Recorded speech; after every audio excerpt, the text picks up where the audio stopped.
Ela deve estar entrando. Olá! Olá, minha querida.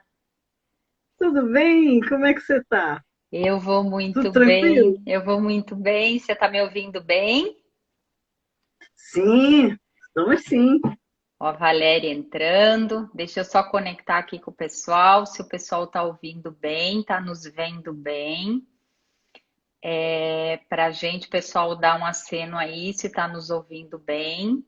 E aí a gente começa essa conversa com essa delícia de convidada hoje. Ó, o pessoal, a Valéria está acenando que está ouvindo. Bom, vamos lá que a gente tem muito para conversar. Que delícia! Obrigado primeiro, Anabel. Vou falar um pouquinho de quem é você, mas para começar, gratidão por aceitar esse convite. A gente teve uma conexão empática muito bacana. Para quem não sabe, a gente se conheceu recentemente no Congresso Online de Direito Sistêmico Fraternal. Ambas éramos palestrantes. Fiquei encantada com a palestra dela. Eu disse: Uau, que mulher é essa? Preciso convidá-la para uma live para ela falar um pouquinho de como ela está atuando, o que que fez sentido na vida dela, o que que fez ela mudar de postura aí, depois de tantos anos no Ministério Público.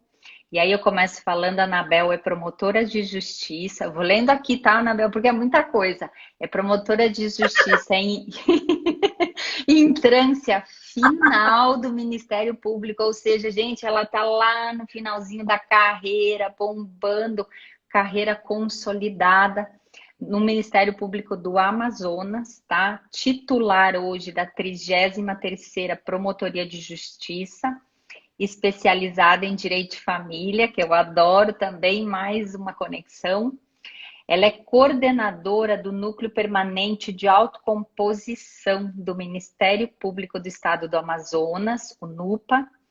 É mediadora de conflitos com postura sistêmica, é consteladora sistêmica e, além disso tudo, ainda é facilitadora em círculos de justiça restaurativa e construção da paz.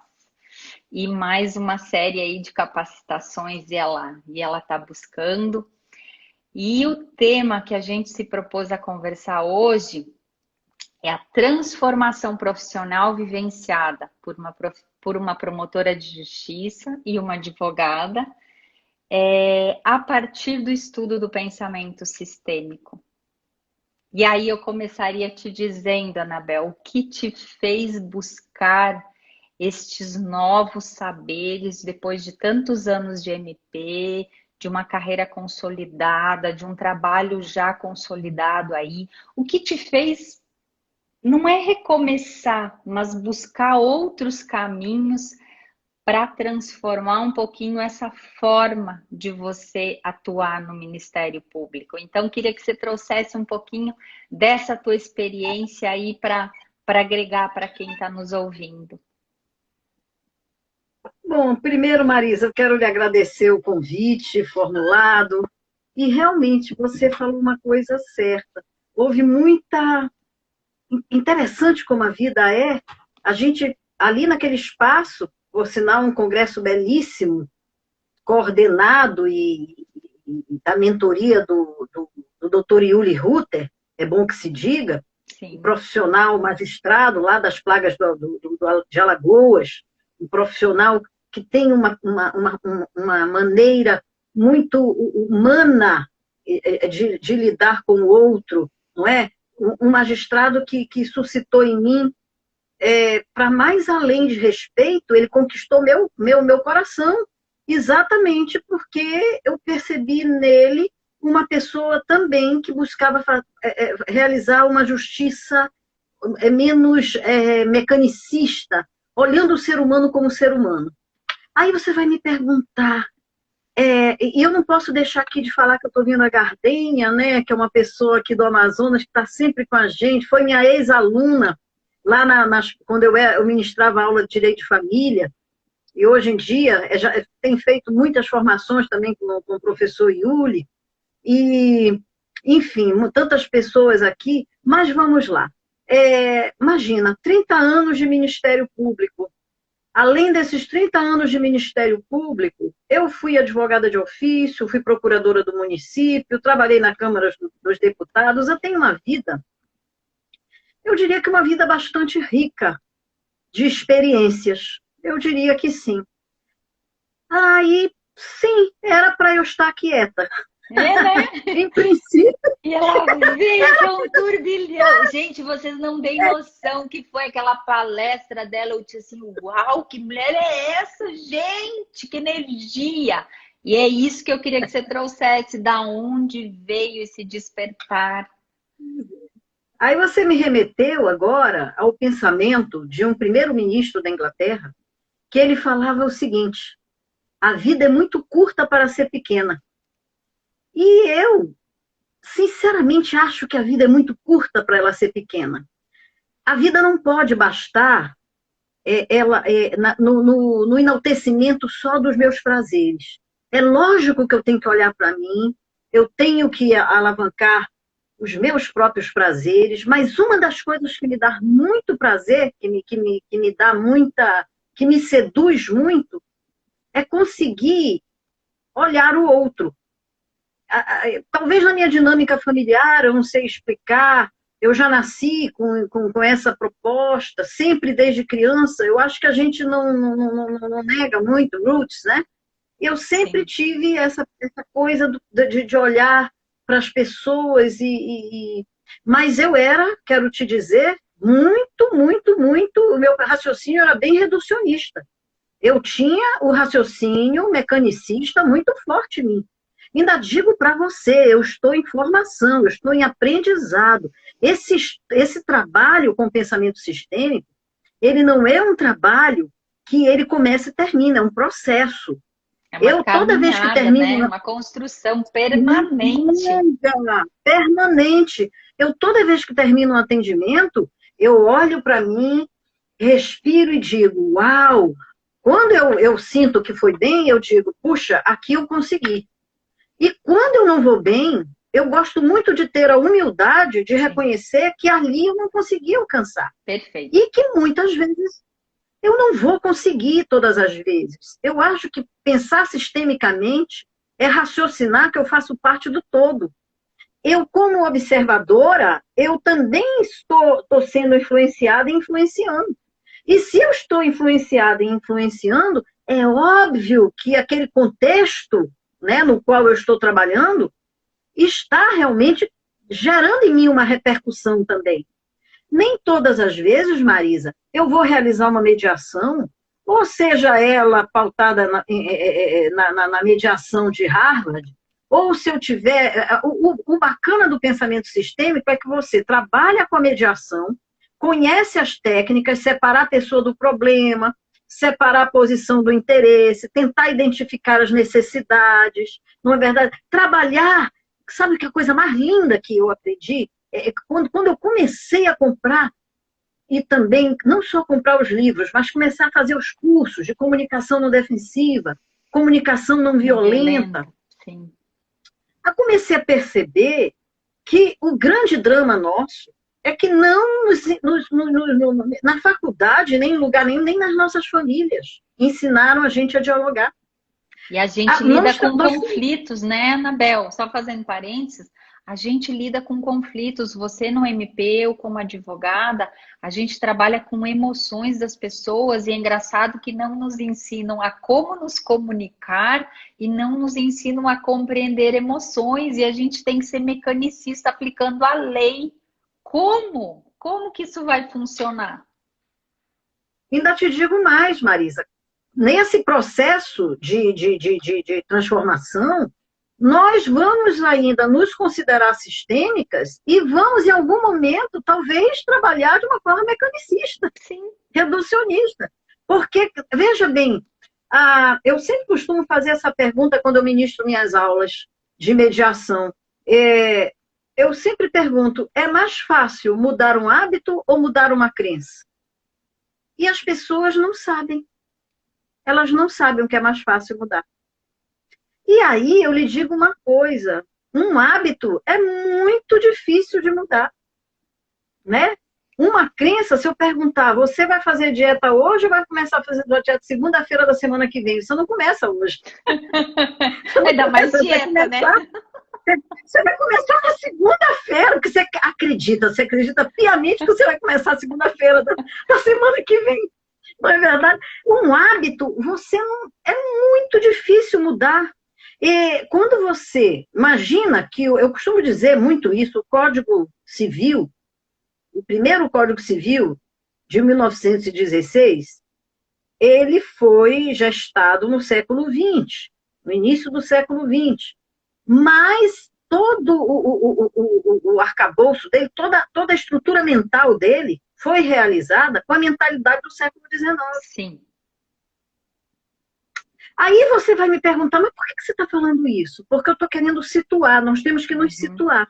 Como é que o direito está agora? O Código de Processo Civil, que é o direito que vai trabalhar com o meu modus operandi, como que eu vou operar a partir de agora? Isso é para mostrar para todos nós que estamos aqui que não adianta as leis. O movimento não é só das leis. As leis podem até vir e podem nos calçar. Sim. Mas elas não vão fazer a diferença sozinhas. Elas não vão. Tanto isso é verdade. Eu não sei se acontece no teu estado, mas aqui no meu estado nós temos uma coisa que tem lei que pega e tem lei que não pega. No Brasil tem uma coisa interessantíssima.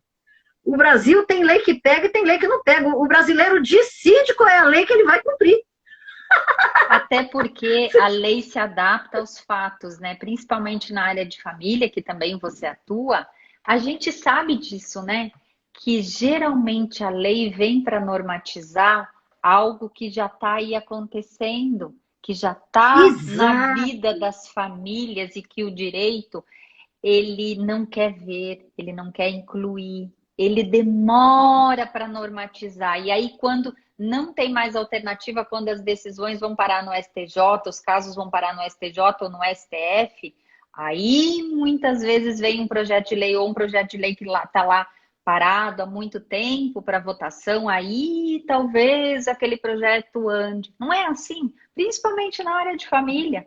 Demora muito, há muito preconceito. Na área de família, na área de família, eu já penso, eu estava falando de outros pedaços do direito. Por exemplo, trânsito, está falando da lei de trânsito. Você faz uma lei e muitas vezes aqui você diz, a rua tal, você vira para a esquerda, não vai virar mais para a direita. As pessoas continuam virando para a esquerda. Porque nós temos um problema cultural. Nós temos um problema cultural aqui. Então, é como se nós tivéssemos mais tempo na nossa criança rebelde, na nossa criança submissa, do que no nosso adulto.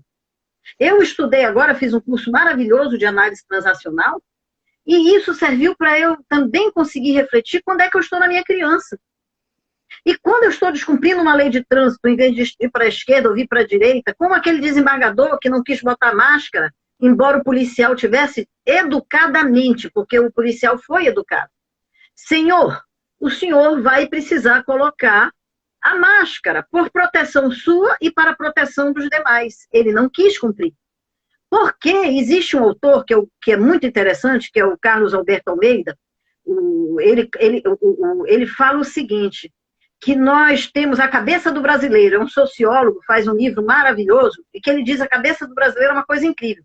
Cada região tem uma forma de estar no mundo. O Amazonas é diferente do Rio Grande do Sul, que é diferente do Sudeste, que é diferente do Centro-Oeste, e aí é que eu te falo que é muito interessante a nossa cultura. E a gente ainda usa muito aquele sabe com quem você está falando.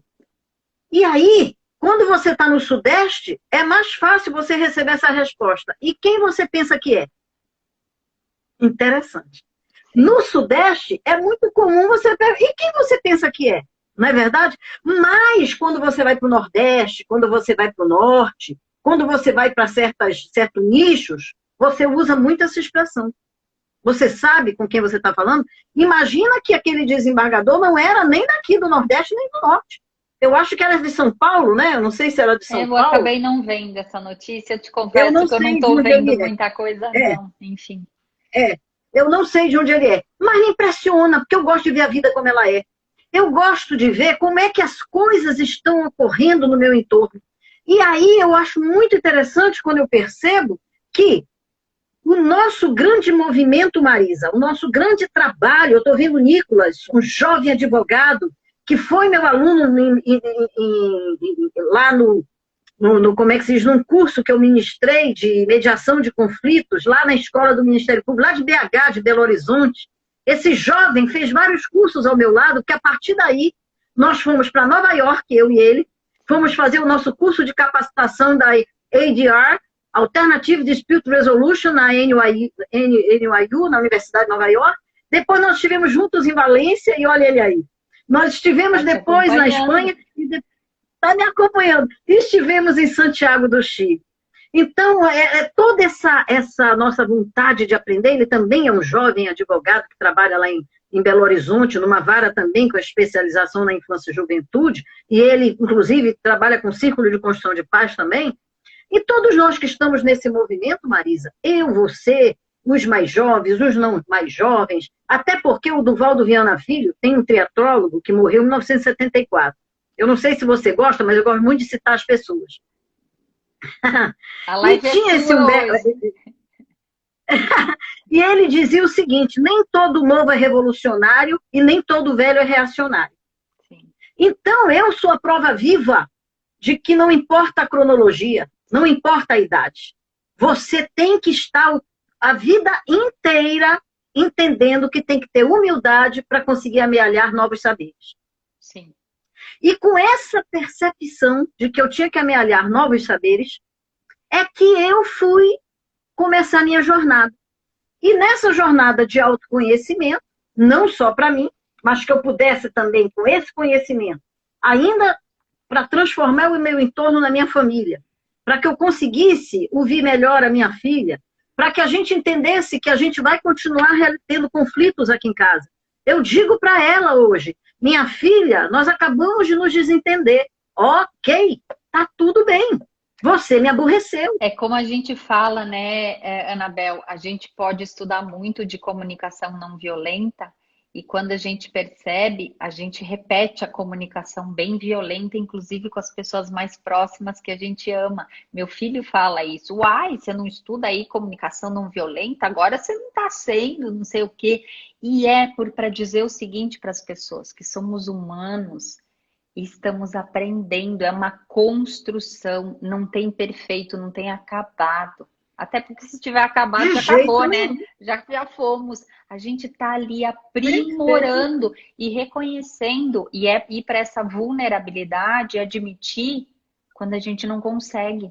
Quando a gente não consegue, primeiro com a gente, com os nossos queridos e sim com os nossos clientes. Você ali no Ministério Público, as pessoas que te procuram, porque nem sempre o outro também está disponível. E não basta eu querer, eu ter uma postura, eu tenho que ter talvez esse retorno do outro também. É uma construção conjunta.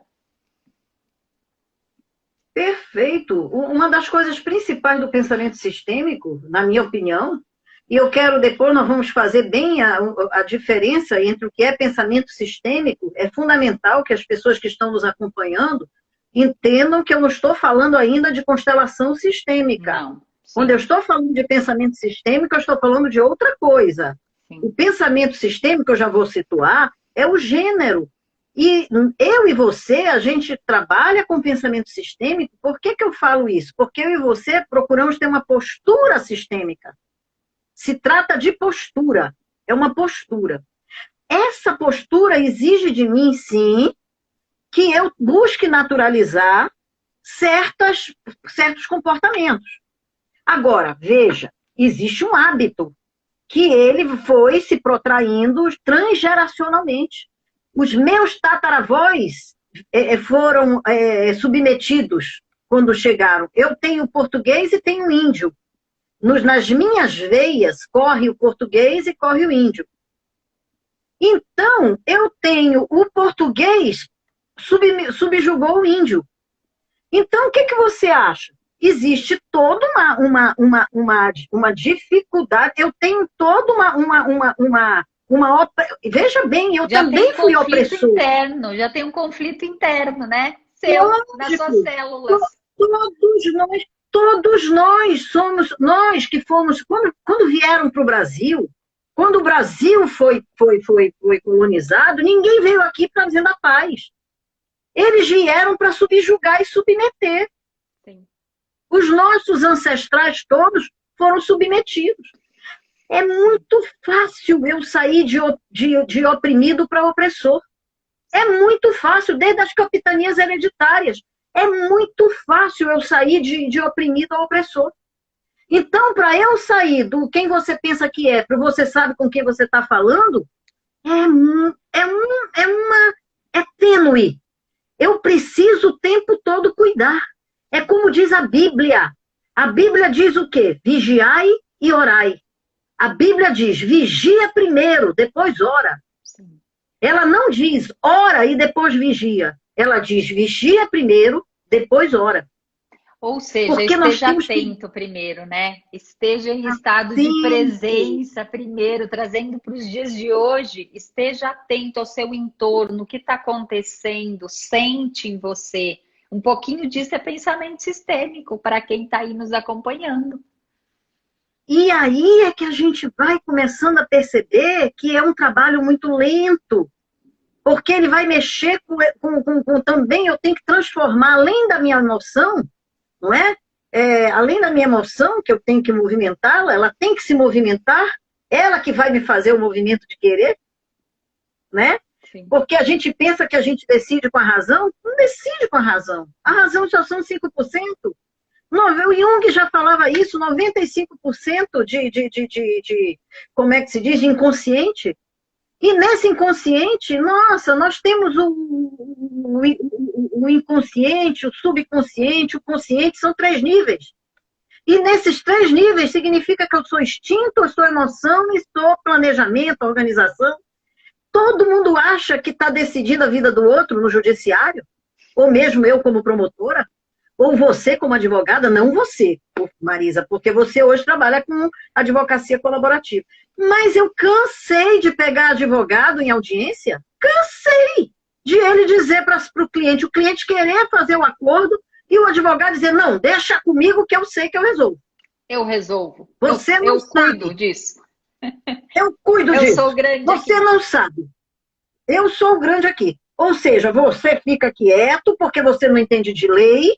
Então, se você não entende de lei, você não entende da sua vida. Quem entende da sua vida sou eu. Olha que loucura! Olha que loucura! Olha o nível, né, que a gente chegou. E aí a gente tem a ilusão que isso vai resolver o conflito do cliente. E a gente tinha essa ilusão. Até pouco tempo atrás também, a gente também tinha, a gente tem que admitir. Sim, lógico! E a lógico, gente achava que esse dúvida. era o caminho, era o único caminho. Mas quando a gente começa a estudar um pouquinho, é o que eu digo, abrir um pouquinho a cabeça, pensar um pouquinho fora da caixa, a gente diz, opa, será que eu estou a serviço mesmo, resolvendo o real conflito do cliente? Ou será que eu estou me conectando com algo que é dele, que eu ainda não olhei no meu sistema? Porque não se preocupe que os clientes que chegam até mim reverberam alguma coisa em mim, no meu sistema, que estão ali, que precisam ser vistas e olhadas. Não é assim? Tenho certeza que as pessoas que chegam até você no MP devem ser mais ou menos assim. E o quanto, se você não está atenta, você já fica com aquela raiva, com aquele ódio, ou mesmo desse profissional ali que não quis fazer um acordo, Anabel. E você ali pronta, conduzindo a sua função de MP, e aí o profissional não te ajuda, não te auxilia. Olha, eu já há algum tempo, sabe, Marisa, eu saí daquela postura de dominadora, de dominação, né? Eu entendo que o direito de família cada vez mais vai ter que sair do judiciário. Sim. Tem que deixar para o judiciário aqueles casos que realmente não têm condições de serem resolvidos no escritório. Sim. Eu penso que cada vez mais os advogados, olha que eu sou promotora, hein? Mas eu acho que cada vez mais os advogados, eu acho que é um nicho muito bom esse da mediação e da advocacia colaborativa. Sim, com certeza. Os advogados precisam, é um nicho muito bom. Eu sou a favor, sou fã de quem trabalha com essa, por isso estou aqui com você, porque eu sou fã de quem busca a pacificação. Sim. Eu entendo que não é fácil, porque nem a gente está pacificada todo dia. Imagina se a gente vai conseguir pacificar todo mundo todo dia. Não é toda hora que eu estou pronta para uma pacificação. Nem eu estou pacificada, eu estou o tempo todo. Agora, a beleza de a gente começar esse movimento é porque hoje eu digo para minha filha o seguinte: filha, eu sei que eu lhe machuquei, que você me machucou, porque os decibéis foram subindo. Mas eu acho que o conflito foi ótimo. Parabéns para o nosso conflito, porque agora nós vamos sentar e vamos conversar sobre ele. Sim. Agora, por que que eu subi meus decibéis? Ah, porque a senhora também. Ah, porque eu também. Eu sou que nem a senhora, morro de rir, porque quando ela. A última acusação. Eu sou igual a você. A última acusação, eu sou sua filha. Pronto, lasquei-me. A última acusação é essa, né? Eu sou sua filha, ora, como é que eu podia ser diferente? Eu digo, pois é, meu amor. Mas só que a sua mãe agora, não é que tenha... Veja bem, também uma outra coisa que é muito interessante a gente colocar aqui para as pessoas que estão nos ouvindo e para nós refletirmos juntos. Na verdade, nós estamos aqui fazendo uma boa reflexão sobre tudo. E olha que agora a conversa lindo. Vai ficar mais séria, olha, viu? Olha quem entrou! O mestre dos mestres! Que responsabilidade, gente, agora! Que responsabilidade! Uma das pessoas lindas que me foi possível conhecer nesse mundo, né, nessa minha existência, e que me trouxe tanta percepção, que ampliou tanto meu, como é que se diz, a nossa mente, a nossa consciência, essa percepção de humildade. Quando eu vejo um magistrado de ser humano como o professor Iuli, o doutor Iuli, esse homem que como é que se diz, buscou esses novos saberes, essas novas dinâmicas de estar no mundo. Gente, eu não posso deixar. Agora mesmo ele vai fazer um curso. Eu estou louca para fazer, estou lá com a Renatinha o tempo todo decidindo, que eu só estou com medo de coincidir com os outros que eu estou fazendo. Porque eu já me inscrevi, então não dá para eu ser desrespeitosa. E aí eu só vou fazer um parênteses no que você está falando. E aí...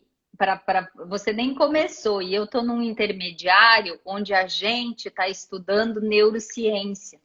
E aí a gente tem que ter gratidão a esse ser humano que está trazendo mais conhecimentos, e aí você diz assim, mas uma advogada estudando neurociência, sim, um juiz de direito estudando neurociência e querendo aprimorar o trabalho dele, que também tem uma carreira consolidada. É como eu falo, é como você, são pessoas que eu admiro, porque estão com uma carreira consolidada, estão em cargos públicos, poderiam estar ali levando a vida na boa. Não, estão estudando muito e estão levando esses novos saberes para a gente poder atuar de uma forma diferente, com uma outra postura. É isso que é admirável, é por isso que também a gente está aqui nessa live, para levar um pouquinho dessa dessa nossa experiência para essas pessoas que ainda não conhecem, que existem outros saberes e outras possibilidades. Não tenha dúvida. Aqui nos prestigiando hoje, olha que lindo. Muito lindo, muito lindo. Realmente é uma pessoa muito de coração, muito bonito. E divide o que sabe. É fundamental. Aliás, nós estamos no mundo para isso, na minha opinião. Exatamente, nós somos elos de uma corrente. Se a corrente quebra, vai arrebentar para todo mundo. Então, nós somos muito... eu dependo da sua felicidade, você depende da minha. Embora eu tenha autonomia para não me emaranhar com a sua, mas eu, de qualquer maneira, quanto mais eu puder estar bem comigo mesma, para poder estar bem com as pessoas que estão no meu entorno, é muito melhor. Então, quando eu saio de um curso desse, como é que se diz, de direito sistêmico, quando eu consigo dialogar, agora mesmo, acabei de fazer um curso para mediadores comunitários, já para que eles conhecessem essas percepções sistêmicas, para que eles entendessem que a violência é cultural. Nós aprendemos culturalmente a resolver nossos conflitos causando dor. A gente precisa causar dor no outro para poder, como é que eu diria, nos imaginar dominadores. Então, eu preciso pensar que eu estou dominando para poder resolver o conflito. Não. Justiça e conflito combinam. Eu acho muito bacana. Porque, mas acontece que solucionar conflito Eu tenho a sentença na mão, eu tenho o parecer na mão, então eu vou acabar com a vida de todo mundo. E é como nós tínhamos ali conversado anteriormente, eu encontro muitos advogados ainda nessa pegada, né? Deixa que eu resolvo. Não, não vai resolver. Quem vai resolver, a gente tem que deixar que as pessoas realmente possam alcançar as suas questões. Isso é um processo. Às vezes a gente não resolve nem naquela hora, mas como é um processo, lá na frente pode ocorrer de eles encontrarem a solução. Eu não estou com a solução da questão, eu sou uma mera facilitadora para que eles cheguem a algum lugar. Sim. Não é? O Ministério Público, nós sabemos que ainda é um movimento muito insípido dentro do Ministério Público. Esse movimento, eu me lembro, eu sou fã do Edgar Morin.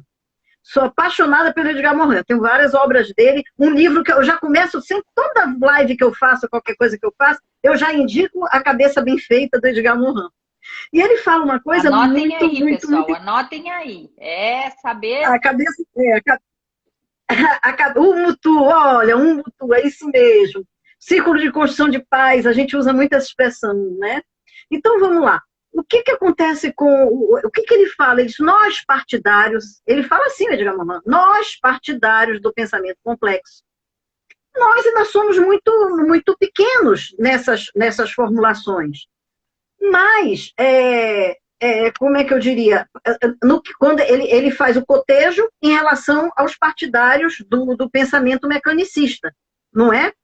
E nós sabemos que, exatamente, primeiro eu tenho que modificar a mim, primeiro eu tenho que ver o resultado em mim, para que eu possa acreditar nesse processo. Não tem como eu dizer para você, olha, vai fazer um curso de pensamento sistêmico. Eu não posso.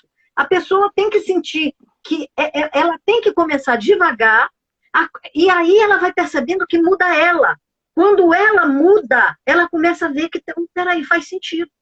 Faz sentido o negócio. Porque eu antes reagia dessa maneira, agora eu reajo dessa outra. Ah, mas a antiga Anabel volta de vez em quando ela volta. Mas aí ela também se resgata. Ela olha para ela e diz, uau, peraí, tem outras formas, tem outras maneiras, tem outras abordagens. E aí a gente vai se desenvolvendo. O crescimento, cada um é responsável pela sua própria evolução. E aí, ninguém tem a resposta. E aí, Anabel, eu faço um parênteses para dizer que eu acho que essa é a maior dificuldade, por ainda termos poucas pessoas aderindo, poucas pessoas no sentido assim, temos um Brasilzão aí, mas assim, por que não é a maioria? Se faz muito sentido, porque primeiro esse processo começa interno. E quando eu não quero olhar para as minhas questões internas, como que eu vou levar isso para o meu trabalho? E eu tenho que passar por esse autoconhecimento, tem que fazer sentido na minha vida para aí eu conseguir levar para o meu cliente. E eu entendo que aí talvez esteja a nossa maior dificuldade de expandir tudo isso. Porque é a zona de conforto das pessoas. Sim, as pessoas vivem numa zona de conforto, é mais fácil, não dói. Porque acessar uma sombra, acessar um trauma, acessar um histórico de família não reconhecido, uma dificuldade de família minha não reconhecida, ou olhar para a minha verdadeira história, muitas vezes pode doer. E às vezes eu quero empurrar, não quero ver isso, eu escondo, eu faço de conta que não existe. Mas a conta lá na frente ela vai vir, talvez em forma de uma doença, de uma outra dificuldade. Eu digo que a gente não resolve internamente, em algum momento essa conta vem. Eu não tenho dúvida mais disso. E aí, quando a gente consegue se abrir para esse autoconhecimento, o caminho seguinte é levar isso para o nosso trabalho. E tem que fazer sentido para a gente. Tem que fazer. Primeira pessoa que tem que fazer o movimento, ele é interno. Ele primeiro é você com você mesmo, você vendo as suas questões, e depois você começa a levar isso para o seu trabalho. Gente, é como se fosse... eu vou trazer a homeostase da outra área. O que acontece? O equilíbrio... Olha, um dia desse, uma vez eu tive uma aula lá em Brasília com um austríaco, e que ele faz mediação internacional entre Israel, Palestina. Ele é um cidadão que ele faz aí mediações pelo mundo. E ele falava exatamente dessa questão. E aí ele levou um caso prático, fantástico. Lá, eu estava no CNMP, o Conselho Nacional do Ministério Público, e ele falava para todos nós ali exatamente o seguinte: o quão difícil havia numa incorporação, lá no que ele estava trabalhando numa questão, e que havia um marido e mulher, os dois eram casados e trabalhavam lá na empresa. Incrível como, quando ele foi trabalhar as questões da empresa, por que a empresa estava passando por todos aqueles conflitos, aquelas circunstâncias todas, ele identificou que, na verdade, estava havendo problema naquele casamento. Aquele casamento estava trazendo, olha só, ele foi naturalmente procurando as suas metodologias, não é? E ele conseguiu identificar que aquele casamento estava trazendo toda uma... Porque estava mexendo, gente, mas você não tem noção, quando ele vai mostrando no mapa, e como é que a coisa vai reverberando, e vai ressoando de uma tal forma, em todos, vai ressoando de uma tal maneira. E quando a gente percebe a relevância dessa percepção, a gente começa a cuidar da gente. Porque se a gente não cuida da gente, a gente vai reverberar de uma forma a adoecer não só a nós mesmos, como adoecer aquelas pessoas que estão no nosso entorno. Né? Aí, agora, tudo faz sentido. Olha que belo, esse exemplo que você trouxe, eu faço um gancho, e muitas famílias que eu atendo são famílias empresárias. São empresários e são sócios de empresas e são empresas familiares. E como que eu partilho uma empresa se eu tenho um olhar técnico só? Se eu não penso na dinâmica dessa empresa, os colaboradores dessa empresa como vão ficar, ou se eu estimulo para esse divórcio, digamos que seja um divórcio, que vá para o litígio, que demore anos lá, uma briga de quem vai ficar com quem, quanto que vão ser os alimentos compensatórios para quem sai dessa empresa. Porque às vezes se o casamento acaba, às vezes não tem mais o equilíbrio emocional que eu falo para se manterem como gestores dessa empresa. E tem que haver muitas vezes uma governança, tem que instituir uma outra forma dessa empresa caminhar para essa empresa continuar saudável e atuante. E muitas vezes é uma empresa com muitos colaboradores. E aí, se eu só olho para os meus clientes, quantas famílias vão ser atingidas por causa de, às vezes, uma condução de um divórcio? Porque, com certeza, essa empresa vai sentir os reflexos disso. E isso é só um pouquinho do que a gente aprende quando a gente aprende com pensamento sistêmico, a olhar o todo, o que está por trás, quais as dinâmicas.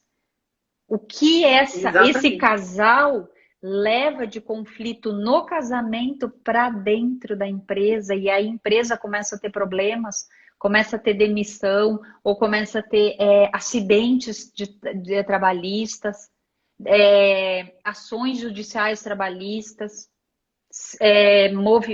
saída e entrada de funcionários, sabe?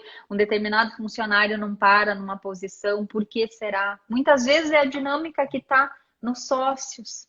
E o quanto todo esse conhecimento vai ampliando e a gente começa a olhar tudo isso de um outro cenário. E eu achei pertinente trazer esse exemplo, porque a minha prática de um exemplo que você trouxe numa mediação, enfim. E eu vou lhe dizer uma coisa, Marisa. No meu Ministério Público, no Ministério Público do Brasil, há muitas pessoas adoecidas. Nós estamos adoecendo. Burnout, o que é o burnout? O burnout é exatamente o apagão. Você apaga, porque exigem muito de você, você se exige muito de você, e você não se prepara para exigir muito de você. E nem você... Aí o que acontece? A empresa ou a instituição não te olha, ela não te enxerga. Tu és uma peça. Sim. Uma peça que ela não quer saber se está com defeito. Porque se ela se interessasse pelo defeito da peça, já que o raciocínio é mecanicista, não é verdade? Poderia pelo menos pensar em consertar a peça. Mas não.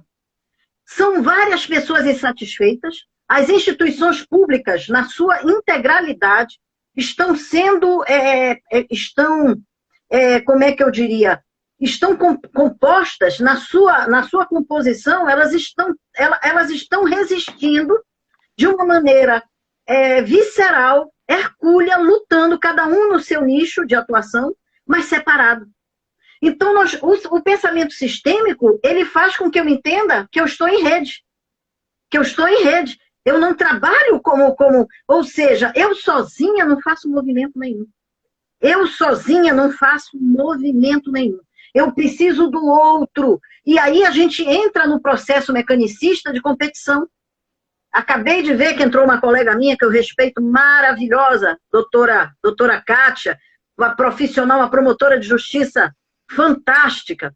Então, o que acontece? Por sinal, uma pessoa altamente que eu respeito, uma profissional séria. E o que acontece? Mas voltando, as instituições estão adoecendo as pessoas não têm estímulo para continuar nas instituições, elas trabalham tristes, elas não gostam da segunda-feira, elas odeiam a segunda-feira, agora não porque está no como é que chama, né? Agora nesse... Na pandemia home office. ainda. Está no home office. Agora está no home office. Mas, gente, é uma loucura, como eu vejo nos meus colegas, uma insatisfação muito grande. Por quê? Porque nós estamos na vibração da competição. E aí tem os processos de eleição, aí tem os grupos políticos, aí começa a polarização. Por que a gente não consegue uma cultura que a gente consiga eleger? Porque, de qualquer forma, a democracia, dizem que é o pior regime, mas não tem outro melhor. Então, já que a gente tem que votar, que a gente vote, mas terminou a eleição, todo mundo volte a ser promotor. E não continue na guerra e cada um querendo massacrar o outro, porque vai ganhar o quê com isso? Não vai ganhar nada. Eu mesma já estive nesse ponto, de ficar só botando o dedo no outro. E eu, o que eu faço? Qual é o meu movimento? Eu cansei, Marisa, eu era essa promotora, sempre o outro era o culpado. O culpado era o meu chefe, o culpado era a minha, sei lá, era a minha colega, era o meu colega, era a administração superior. E eu? Onde é que está? Então, o que acontece? No pensamento mecanicista, eu coloco a responsabilidade no outro. É sempre ter um culpado, outro é o responsável, né? Pela minha... eu adoro o culpado. Então eu boto o outro é o culpado. Eu julgo, eu fico o tempo todo julgando. Veja, quando eu trabalho com pensamento sistêmico, de contextualização, eu não estou querendo dizer que eu me idiotizei, que eu estou alienada, e que eu vou para a ilha da fantasia, e que nós estamos pensando numa ciência sem ciência. Não, é um outro paradigma. É uma nova, eu diria que é uma epistemologia diferente. É uma outra epistemologia, é uma outra percepção. Nós, para sermos seres humanos integrais, nós temos que pensar, tem a razão, tem a emoção.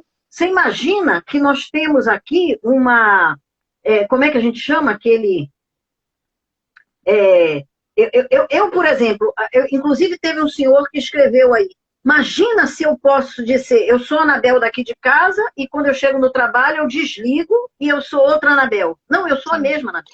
Você é integrada, você é um ser humano integrado e é isso que eu falo, é com essa verdade da Anabel interna. Então, quem eu sou, a minha autonomia, quem eu sou de verdade, eu levo isso para a minha profissão. E se eu não tenho clareza, Anabel, quem eu sou, quem é a verdadeira Marisa, quem é a verdadeira Anabel, quais os valores dela, o que você acredita, como que você vai ter essa postura lá no seu trabalho? E para você levar essa sua postura verdadeira lá, se expor, você tem que passar pelo autoconhecimento, porque não é fácil. Porque senão você veste a roupa do MP, eu visto a roupa de advogada.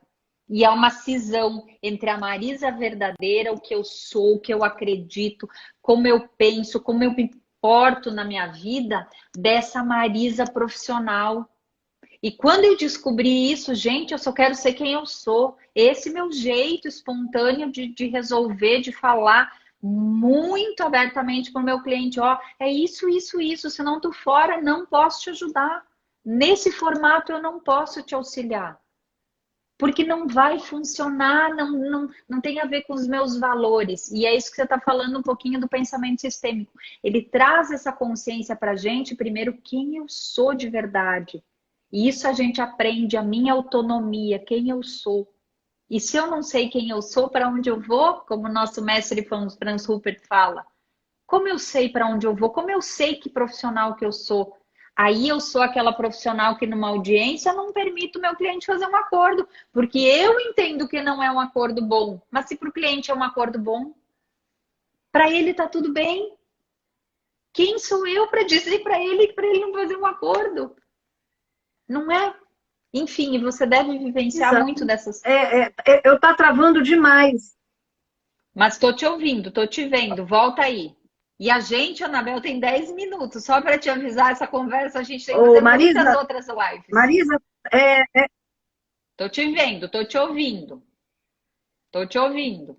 Como é que é? Eu estou te ouvindo, pode continuar.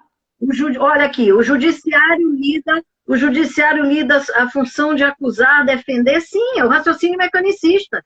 É aquele raciocínio de que a petição inicial, se eu for para a área civil, é o Carnelucci, aquela questão da pretensão resistida, né? Fato, direito, e aí síntese, sentença, acabou a brincadeira, eu não olho para você e simplesmente eu vou decidir a sua vida, né? Quando eu vou para abordagem sistêmica, eu faço diferente. Eu tento ver o que está acontecendo ali, qual é aquele conflito oculto, eu tento chegar em alguma coisa. Eu tento olhar para mais além.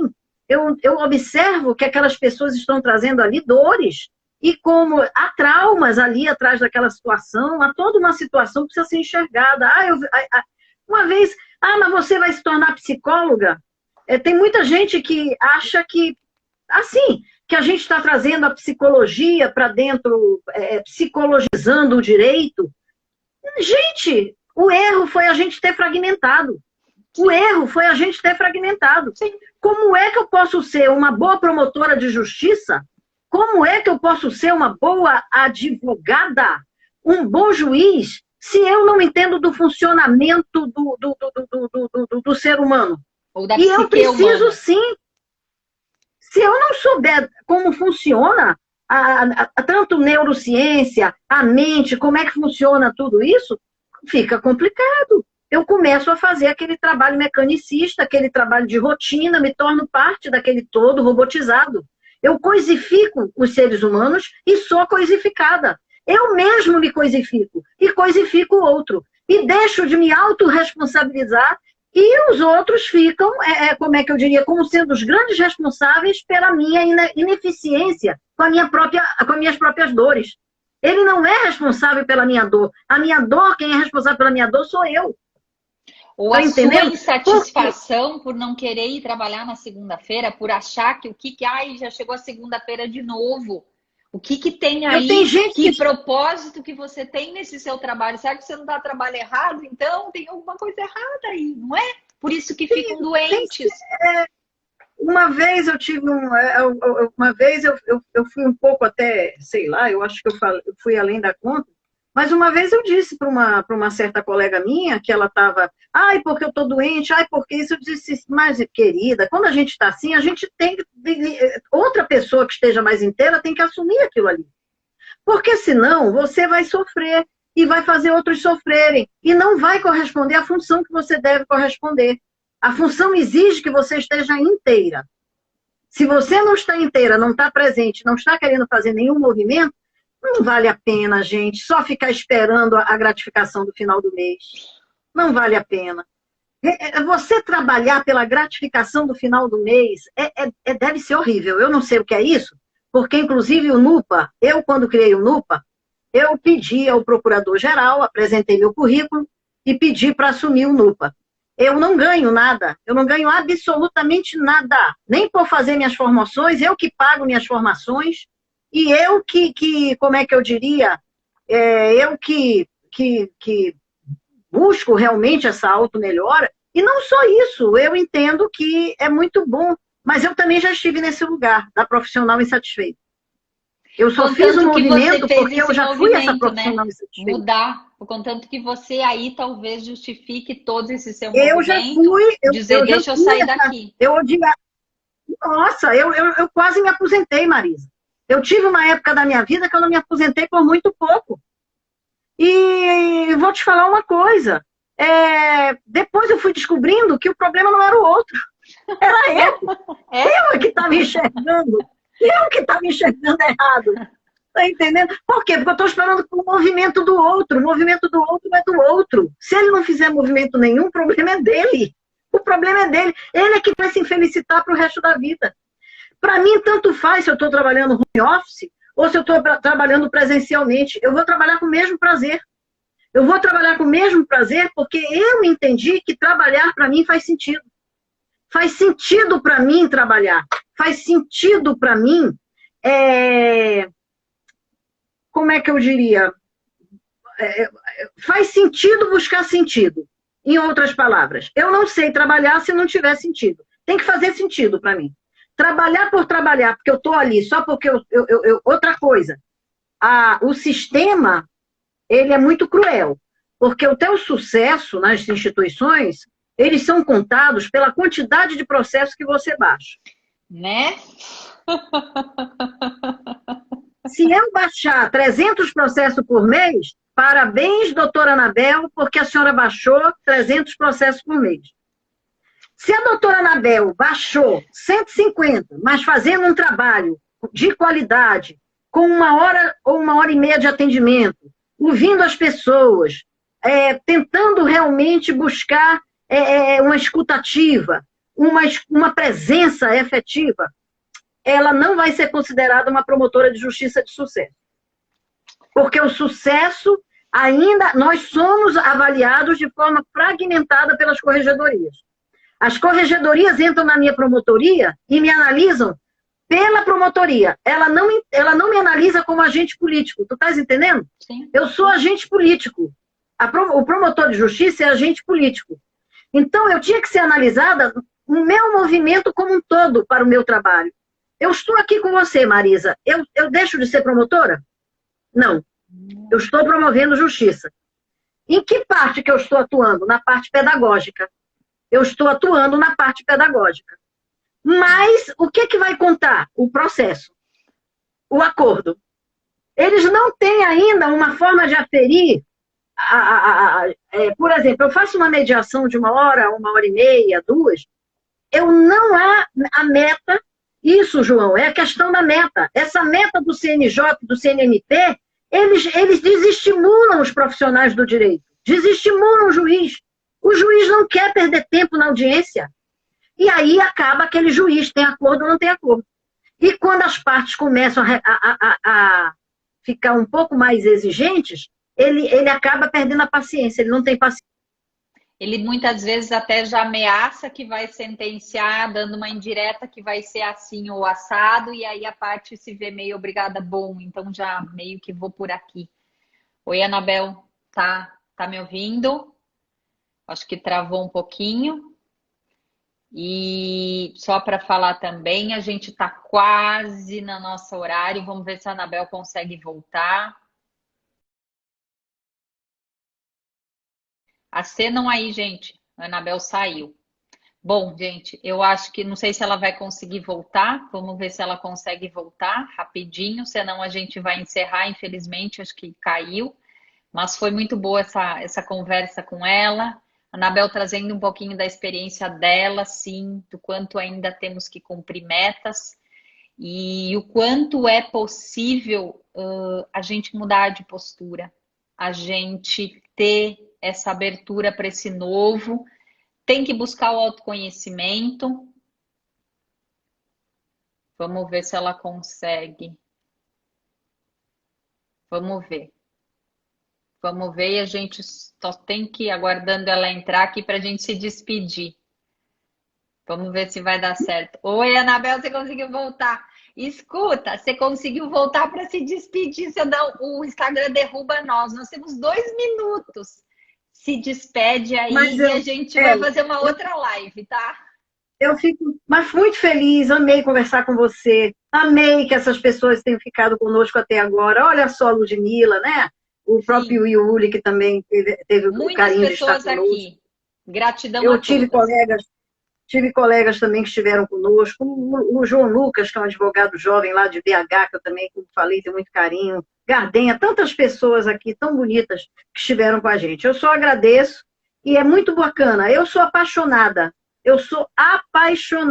tanto pelo direito quanto sou apaixonada pelo pensamento sistêmico. Esse movimento é um movimento que eu convido todos a conhecer. Acho que é um movimento que ele demandará tempo para realmente se naturalizar no coração das Sim, pessoas, mas eu acho que todo mundo tem que começar, porque depois que começa, não quer parar mais, não. É uma coisa que a gente não para mais. Marisa, obrigada pelo carinho de ter me convidado. Eu lhe agradeço, viu? E quero lhe dizer que estarei sempre aqui, pronta disponível, para que a gente possa ficar trocando aqui essa conversando sobre esses assuntos, que eu tenho certeza que são assuntos que conseguem, sim, tocar no sim. coração das pessoas. Sim, Obrigada, obrigada, Marisa. Anabel. E aí, para te dizer, quem sabe em breve a gente vai estar no presencial para esse abraço, para esse nosso encontro pessoal. A gente descobriu que a gente está inscrita no mesmo curso. Olha quantas coincidências na vida, um curso presencial em São Paulo. Vamos ver se acontece. E aí, minha gratidão especial por esse teu compartilhar. E quem sabe num outro momento a gente volta aqui falando mais um pouquinho para despertar esse querer das pessoas, porque o que faz sentido para mim, eu gosto de levar para os outros, quem sabe faz sentido. E se fizer para uma pessoa, já valeu a pena. E se não, pelo menos a gente tentou. Isso. Tá bom, querida? Ó, a gente vai Obrigada, cair. Um beijo, obrigada. obrigada a todos de casa. Gratidão, tá? Beijo. Tchau, tchau. Tchau. Um abraço. Deus lhe abençoe. Amém.